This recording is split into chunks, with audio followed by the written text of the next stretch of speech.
Hi, I'm Mitch Gallagher from Sweetwater. I am coming to you from one of the great New York City studios. We're at Quad Recording.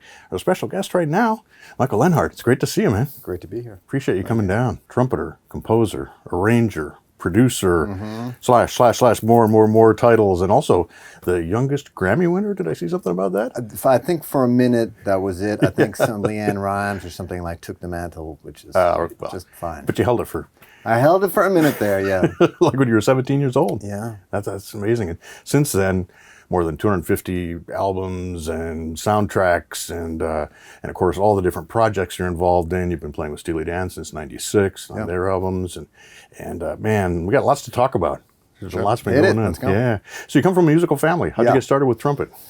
Well, funnily enough, my dad's a bass player who was recorded in this studio many, many times. I have memories of being here as like a little kid or something. So I was into painting. I didn't play a lot of instruments. My sister's a gorgeous singer. She's also in Steely Dan, and she was the one who was doing a lot of music. And then I banged on piano one day after a piano lesson, and then I wanted to take drums, and I played some drums, but I didn't like playing the pad. So I just kind of said, whatever. I played violin. I had a good tone, good flow, but I didn't like standing. And at one point I said to my dad, I want to play a horn. And for some reason I was drawn to saxophone, but I was under the impression it would be too loud, which I think was because my mom had on vinyl Kind of Blue. Mm-hmm. So my whole vibe with trumpet was, must be Miles and that breathy tone and the harmony mute. And I had heard a lot, but that was trumpet to me. So I thought, well, saxophone's going to be louder, trumpet will be soft. Little did I know. So my dad said, okay, you really want to play? And I said, yeah. I said, okay, let's go down and get you a beginner horn. Now, he had access to great horns, but it was great. He said, let's take it in steps. So we went down to 48th Street, right around the corner, to Manny's. Mm-hmm. And I picked out a horn. And I got in the car and just started blowing, and he drove up like 8th Avenue or whatever, and at every red light I would play the horn, and I loved it from the beginning. So nice, yeah, nice. So you played. I assume you were taking lessons and studying all those years, or were you learning mostly on your own? Both. Trumpet's the kind of thing where you really do need to be set on the right track, because I had a great sound from the beginning, but I would get off center and sort of my embouchure would be too tight. So it's the kind of thing you need to have like an Olympian. You need to have great technique. So there were other players, and I would study classical, but jazz, it was mostly I didn't have a jazz teacher, it was just by being immersed in it. And I actually started gigging about a year into just playing. Wow. I could just blow. I'd been around so much improvising that jazz was a language that was spoken in my home. Mm-hmm. The fundamentals of the trumpet were a little harder, and I would have great range one day, and then the next week, my chops would be gone, which is why I started playing piano when my lips are too tired. So, right, and that led to expanding out into so many different directions. I mean, that's one of the things I see when I look at your career. Is wow, there's a span there of everything from Steely Dan to much more world music things to much more urban, and we're going to talk about some of those projects as we go along. But how did you start getting into the studio world and recording and getting into all of that? So the studio world, my earliest memories, I heard Blue Note stuff. I heard Columbia Miles Davis Kind of Blue. I heard, my sister would listen to a lot of hip hop. So I heard, A Tribe Called Quest and other things. And I would think, why does the beat sound modern, but the stuff on top sounds old? And why is it that a Miles album, the ride cymbal sounds a certain way? And why is it that the bass sounds like this, but on my dad's friend's album, it sounds horrible, that was just done? And I started thinking, but what is the difference in sound? And I was hanging out with my dad in studios, so I was very comfortable with the buttons being pushed and people dialing this and saying, you have to do it again because this thing wasn't right. And it was just second nature. Mm-hmm. And then once I started really recording, which was around 13 or 14 in studios, I understood the pressure of being on that side of the glass, which is really very different. Sure. And being in your head versus not being in your head. And I think that's when the bug for producing started growing in me, because I wanted to find a way of getting the best thing from artists in that room while you're in here. And I was struggling because we'd have a 4 or 5 hour session booked, and I was gone by the third hour. So I was thinking, what the hell am I going to do for the next 2 hours? I can't play the high notes and everything going. So I was learning to produce myself and said, just stay in it, remember the breath, don't get in your head and play. And I started falling in love with microphones and studio and double tracking and overdubbing and all, splicing. And I'm old enough or young enough or old enough to have seen people cut tape and just go, what is that? And I knew it was amazing. And I saw people who didn't do it well, and then someone would come over, give it to me. And they'd go, which is not really done anymore. So I just fell in love with the studio. Yeah, that's a skill that takes a steady hand and a lot of confidence to take a razor blade to a master recorder. Yeah, and in the same way that people fell in love with tape. Again, there was a resurgence, whatever, in the late '80s and '90s, and there is a difference in the sound. But what I've always said, and I've done a lot of stuff with the guys from Daptone, and part of it wasn't just the sound of the tape, it was the attitude. I think Arif Mardin, the producer, had a story about Aretha where he brought home an acetate and he played it for his wife or something, and his wife said, "Oh my God, that's such a beautiful vocal." And he said, looking away, he said, "You should have heard the vocal we recorded over." And there's a whole attitude that if you're playing in a section or a rhythm section and someone says we can do it better, most of the time on tape, you have to look at each other and go, "Can we?" Because we're going to go over that. And that's like a real team mentality. So you have the sound, but it's also the attitude that if you have a great performance, everybody has to bring their A game. Because if you think you're going to overdub, people won't want to play with you. And I love that about tape. Right.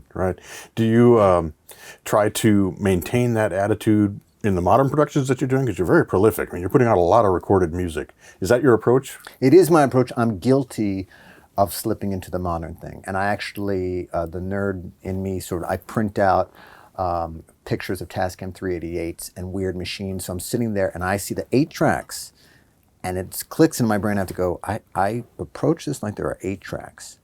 Either if I'm doing, like I was doing a layered horn section the other day and I had however many tracks I wanted available. And I thought something's not right here. I'm just all over the place. And I looked at the little 8-track and I went, let me approach this like I have 8 tracks to do my thing. And it harnesses me. So I've gotten good at knowing when I'm slipping into being lazier or going, Melodynes over there. It's tricky. It's very, very tempting to sort of fall off the wagon and just rely on your eyes and not your ears. Yeah, sure. So I'm curious, you have a number of different projects that you pursue. Michael Leonhart, a solo artist. You've got the Michael Leonhart Orchestra. You've got the Avermena 7 and other collaborations as well. As you're writing music and you're arranging and putting things together, when does it say, this is a solo piece, this is for the orchestra, this is for some other project? It's a great question. It's like a body sense. I kind of know sometimes it's right from the inception. Other times it's from the beat or the timbre that I hear. I mean, and JSWISS has heard some of the stuff. I started writing a 4th Michael Leonhart Orchestra album, which is really kind of like a lane change. And I was just messing with some house beats like 808s.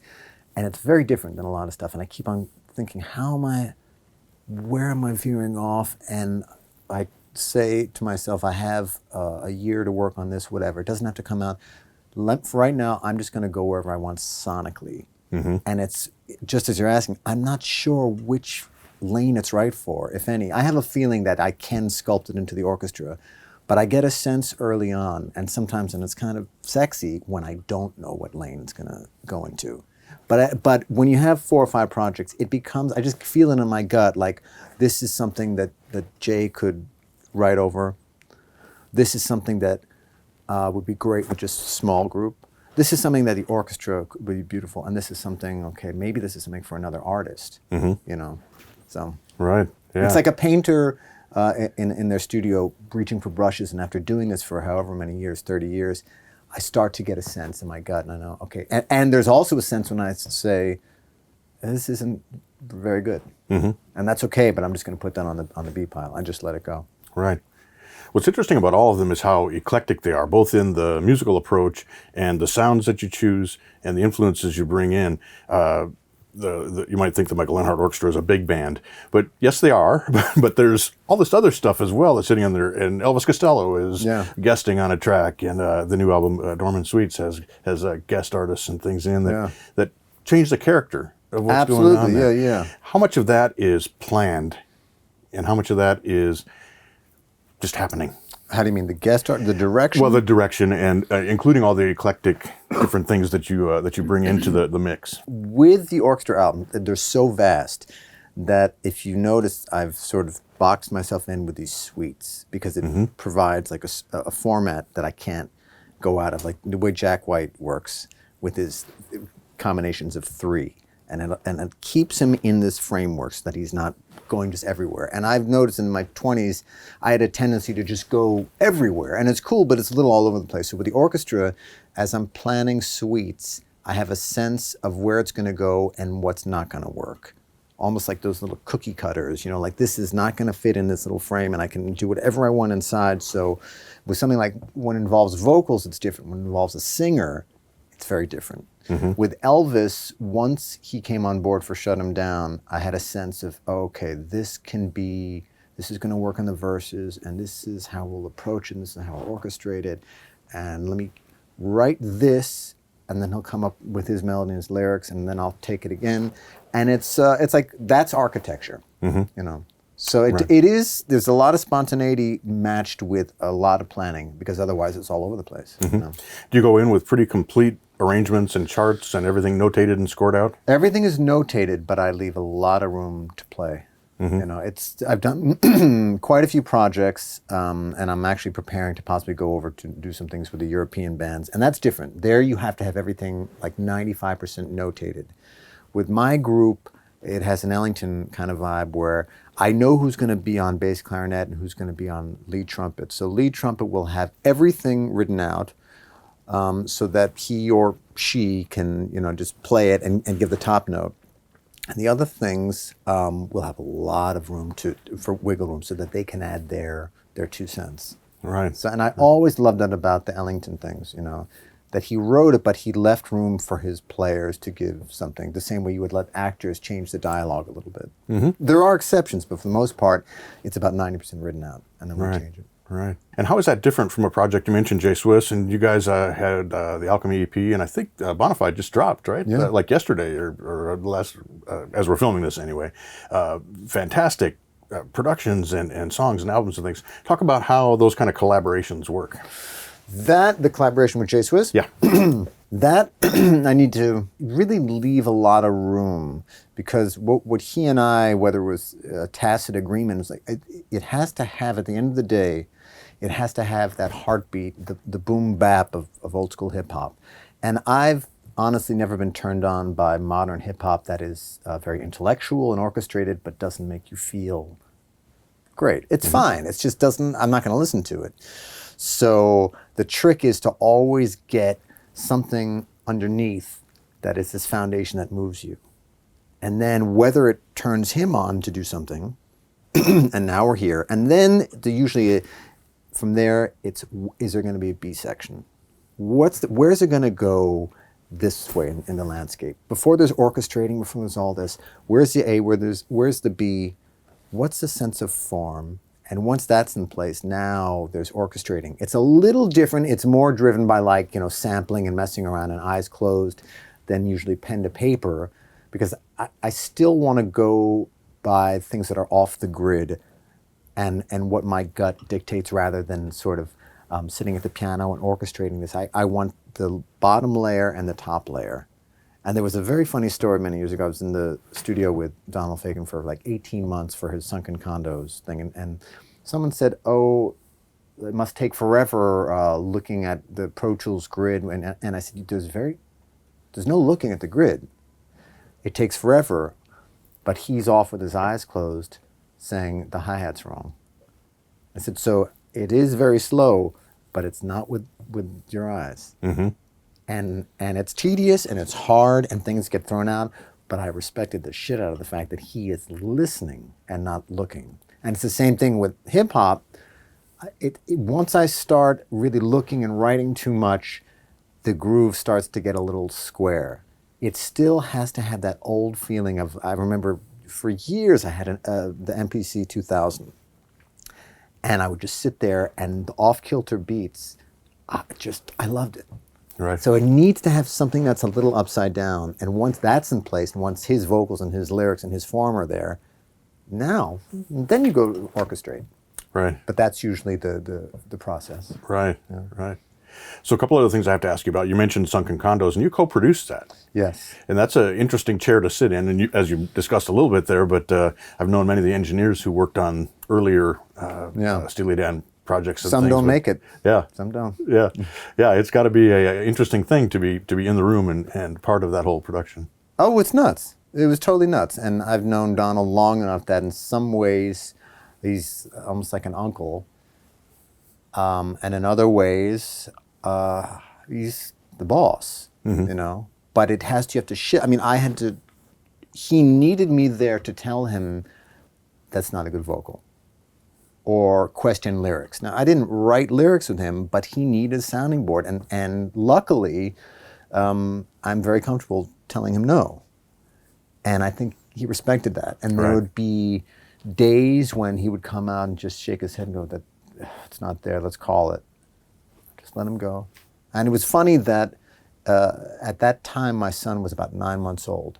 So I was dealing with this growing child mentality and then this very complex, brilliant man who at times was so difficult on himself like a kid. He'd be the first one to say that. And there was this parallel between going from the studio to home and going, what this needs, they both need a lot of patience right now and a lot of structure. Mm-hmm. And it was exhausting. There were a couple songs that I thought were amazing that I understood, oh my God, this isn't even going on the album. This isn't going to ever get heard. And because of his contracts, he never has to release them. And I went, oh, that's kind of like the biggest Zen exercise. This is so sick. It's so amazing. And it's not right for the album, and he doesn't want to put it out. And so it was fascinating. I bet. Yeah. But you got to hear those, so, man, kudos Yes, to you. and I also learned one of the great sort of mantras of life, which is, you know, you work so hard. There were a couple moments, and I was probably 10 years younger than this, where I heard somebody and said, holy shit, I can't wait for the world to hear this. This is so great. And then I realized, hold on. We just had a great day in the studio, really trying some stuff out. Some things work, some things don't. Let me forget about the world hearing it and what people think, because half the world's going to love it, half the world's going to hate it. Some people won't even care. So let's just go in tomorrow and have another great day in the studio. And it was really like this, just a great day is a great day of work. Mm-hmm. And he knew he's gotten so much rejection and so many accolades that he knew that it's a very tricky thing if you start thinking how the world is going to receive it. You're usually let down. So he would say, hey, I'll see you tomorrow at 10 a.m. I'd say, I'll see you tomorrow. And that, I learned the joy of just going, it's a good day's work. We got some cool stuff done. Ooh, when he doubled his voice on the chorus, I'm like, it sounded like late 70s Steely Dan, and every hair of my body stood up. And that was the joy of the day. Yeah.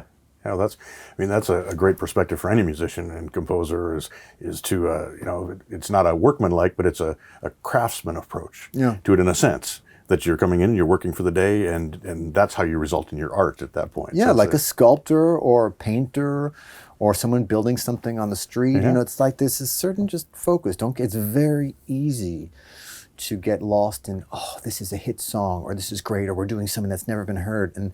And then you get into that loop of how it's going to be received. And it's very normal. I'm not saying, but when you catch it, you wind up having like a richer experience. Sure. So right. So speaking of hits, Uptown Funk, you played on so many amazing productions and things, but that one, obviously you see that. That's a big one. Yeah, that's a big one. That's when tell us a little bit about that experience. So I actually came into town. Ronson called me on a Thursday or something. He said, can you come into town on a Sunday? Something. And I said, well, it's going to be tricky. I said, let me see. He said, okay. I said, oh, I can do it. So I came in. And again, I remember a lot of these things by how old my son was. So he was like 3 or something. So he was old enough that I could pick him up. And I thought, oh, this is cool. I'll go to a session, and then I can go in and pick up my son, have dinner, and then I have to go back out because I was out of town. So we did this session, and he didn't tell me, I didn't know what it was for. He said it was for my album, but we go back a ways, and he didn't need to tell me what it was for. It was like, and he said, oh, it's all the guys. It's you and the Dap Kings. And I said, cool. So it was out at the studio in Bushwick. And we went out there, and I heard the they would bring up the drums, and I heard the vocal, and I knew it was Bruno Mars. And then we're working on the horns, and it was a pretty quick session. The hardest part was Ronson had the lines, and then we would add to it, but in the way that he, it was his, and then we were just kind of sculpting it. And I think Gabe Roth was engineering the session, and we were moving around a couple mics. It was only like 2 mics. And as I was saying before, that's the trickiest part, is that you're playing, and if you miss one of the notes, and it was great, we all have to do it again. So that's why everybody's focused on locking this in. And it was real quick. I mean, by the first or second take, it sounded great. We did a few more. And I went home, and I picked up my son, and I said to my wife, I said, I just put on the song. It's probably going to be a big deal. But I didn't, that's kind of like the lauded stuff. It's probably going to be a big hit. It has like a little bit of a thriller kind of thing, like there's little OJs. And then I started seeing it take off, and it was just so weird. A song that size is ridiculous. There's a period where it was like 15 times a day it was being played. And it's weird to hear that same thing in commercials, and knowing that it then goes away and then it comes back, especially since it just wasn't that long a session for us, Right. It wasn't like that idea where I thought, oh, this is going to be a nothing song. Everything was in place for it to be kind of successful. None of us thought it would be this, This thing. This thing, I have a plaque that's like the size of this. It's a platinum record or something. Like, it's so huge because it has all the awards on it. It's like this disc, and then it has all the different things, the streaming things, and it was, I don't have a wall that could support it. So it was crazy. And I had to laugh because this is crazy. Right. Yeah. Well, that's so cool. So my last question I have to ask you is, when I have someone like yourself who is a great artist yourself, and you've worked with so many great artists, everyone from, as we mentioned, Steely Dan, Donald Fagen, all the way to St. Vincent and everything in between. What is it that makes a great artist? Ooh. What is it that makes a great artist in the creating, or what makes it that makes a great artist received? Your choice. I think it's honesty. I think most people, even if we live in a very twisted world, I think a great artist gets through the artifice. There's skill, there's practices, the 10,000 hours, but I know some artists who are very talented, but they're never really themselves. And I have to believe that the listener and even the artist knows that there's artifice. It might be fine, but it's very plastic. And when you take someone and David Byrne, Bjork, ODB, Old Dirty Bastard, is someone who's he was a freak. He was crazy. And I saw Wu-Tang Terminal 5 a couple years ago, and his son was doing all of his verses. And my son said to me, how was it? I said, it was great. I said, it's hard. No one's going to be like ODB. The guy was just unfiltered, and he was pure, crazy expression. Right. And, kudos to his son for doing it.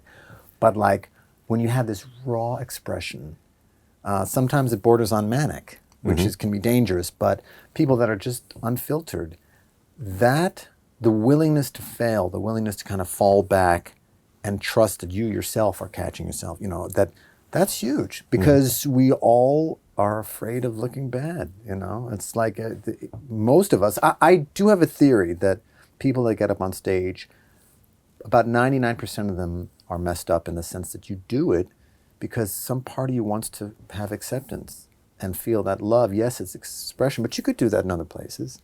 You don't have to get up on a stage. You don't have to get on planes. And I'm in that category too. There's some part that's like, I still expect it to fill some sort of hole, which means that I am actually looking for them to, accept me. And you can't do that as an artist. You have to really say something from the heart and be aware of the form and everything. But that's what I think is the difference. Right. Right. This that's fearlessness. Yeah. And well, obviously you have a great perspective on all that with all you've done, and congratulations on your career. Norman Sweets is the new Michael Leonhart Orchestra album, Bonafide, which is your collaboration with JSWISS. Yeah. Fantastic music on both those. They've just dropped. Definitely want to check those out, because very cool. I can't wait to see what you do next. Thanks, man. Because it's always something new. Yeah, I like to switch gears. I'm trying to have a thread that goes through all of it, but I don't want to repeat myself. Yeah, that's awesome. Life is too short. I love it. Well, thanks for sitting down with us today. Really appreciate it. And thank you for joining us here. We're at Quad Recording in New York City. I'm Mitch Gallagher from Sweetwater.